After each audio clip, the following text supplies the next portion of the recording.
La pollinisation, c'est le début de la vie pour une graine. Chez les angiospermes, tout commence quand le pollen quitte l'étamine, pour rejoindre le pistil d'une fleur. Parfois, le pollen reste dans la même fleur. On parle alors de pollinisation directe ou autogamie. Mais souvent, il voyage d'une fleur à une autre. C'est la pollinisation croisée ou allogamie.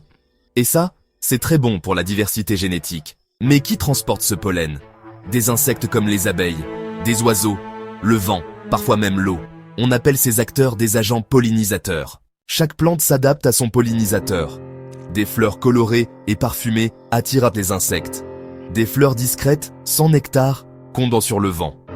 Et parfois, il n'y a pas besoin d'aide extérieure. Parmi tous ces agents, les abeilles sont sans doute les plus connues. L'abeille vient chercher le nectar. Elle frotte son corps contre les étamines et transporte le pollen jusqu'à une autre fleur.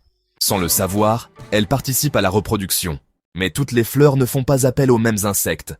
Certaines attirent des visiteurs plus discrets, comme les scarabées, qui se glissent entre les pétales pour chercher de la nourriture ou un abri. En repartant, ils transportent sans le savoir un peu de pollen. D'autres fleurs ne cherchent pas à séduire. Elles ne comptent sur personne, comme le maïs ou les graminées, qui n'ont ni couleur, ni parfum, ni nectar. Elles produisent beaucoup de pollen et laissent simplement le vent le transporter. Et parfois, c'est l'eau qui joue le rôle de messager.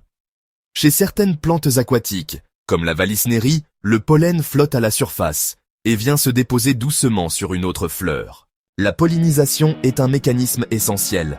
Sans elle, pas de graines, pas de fruits. C'est l'étape silencieuse qui donne naissance à la vie végétale.